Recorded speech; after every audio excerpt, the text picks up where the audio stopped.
Hello again. Today's lesson is on types of characters that we may encounter in literature. Today we will discuss some terms that we will use over and over again as we look at our different stories. These are very important terms, so make sure that you are keeping up with them in your notes, that you're typing those blanks, filling in those blanks, and that you are hanging on to those notes so that you can use them to study for the test. When we talk about main characters, notice I said main, so these are the important characters. There's really two types of main character in a story. We have the protagonist, and we also have the antagonist.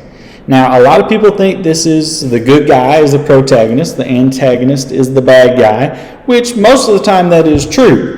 But there's several examples where that may not necessarily be so. In a few days, we're going to read a story about a man who is the protagonist of a story, and he's actually a murderer, and the antagonist of the story is one of his victims, and you'll see how the protagonist is not necessarily the good guy every single time. But let's discuss a little bit more about the definition of protagonist and antagonist. Starting with protagonist, this is the leading character in a drama, movie, novel, or other fictional text. A lot of times they're the title character, such as the case with Harry Potter. They are the main focal point of the story. They are who we often see the most action from. We get to learn the most about them. We get to see them grow and develop over the course of a story. The antagonist is the character, group of characters, or institution that actually opposes the protagonist. So they're the ones that a character or group of characters that is working against the protagonist. They are the ones causing the conflict. We talked about conflict in our last lesson. The antagonist is the main. A lot of times, yes, again, a lot of times we think of it as bad guy, but that's not always true. But they are the main one causing conflict for the protagonist. Now, besides protagonist and antagonist, we have other characters that are not main characters. All characters in a story, whether they are main characters or side characters, are either static or dynamic. Now, normally when we think of static, we think of this cartoon that I've shown you here. We think of static electricity. That's not actually true for this. Static really means, it comes from the word stasis, meaning that it stays the same. Whereas dynamic, we think of something like dynamite, where it explodes. It's something big and powerful. That kind of applies here, but we're going to go a little bit deeper into each of these definitions. Let's start with static. A static character is a character that does not show change or growth. So like I said, static meaning stasis, stays the same. That's what's happening here. We have a character that is the exact same throughout the entire movie, throughout the entire book, throughout the entire TV show, like our good friend here, Stanley Hudson, who just wants to do his crossword puzzle and go home at 5 o'clock every day. Stanley really does not change at all throughout the show The Office. A dynamic character is the exact opposite of that. It's a character that does show change or growth through the course of a story. And a great example of that is The Grinch, where we see the Grinch is this green guy that really hates Christmas, and by the end of the story or of the movie, he has had a change of heart. Remember, his heart grows 3 times as big, and he actually starts loving Christmas and liking people. So that is a good example of a dynamic character that changes or grows.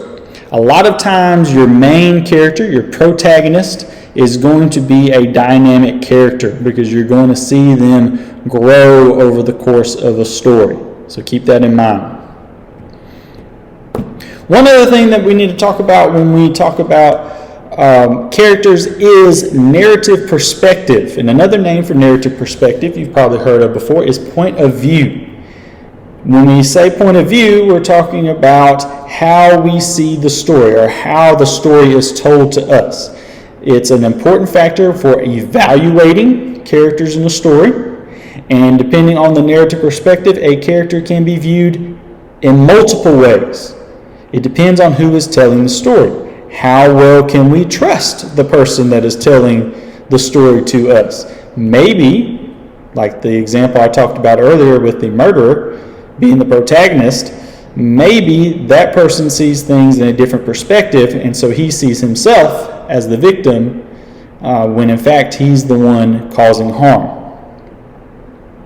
Let's talk about the two main types of point of view that we will discuss. First one is first person, and this is a story that's told by a narrator from his or her point of view.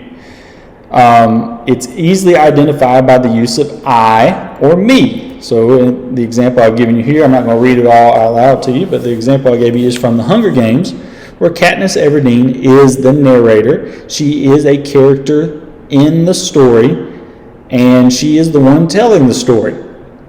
And so we see she uses the words I, she uses the word me, and she is part of it. So we see everything through her eyes. We can only know what's going on in the story through what Katniss Everdeen can see.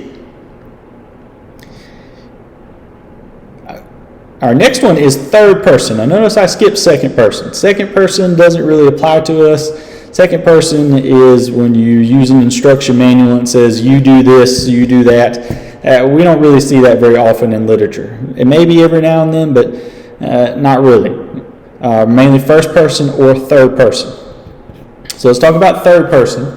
Third person is when the narrator does not participate in the events of the story and tells the story by referring to all characters and places in third person using third person pronouns and proper nouns such as he, she, and they. So the narrator is not part of the story. They are an outside force actually telling the story to us. They are not one of the characters. The link that I've included here is a link to a movie trailer for the movie Stranger Than Fiction. Some of you may not have heard it. It stars Will Ferrell, who a lot of you I'm sure like from his works in Elf and the Lego Movie. But in this movie, Will Ferrell is a normal person, but he hears a voice in his head that's narrating his life. And so it's a pretty interesting movie. It's kind of funny. You can check out the trailer, and that'll help you better understand an example of a third person point of view.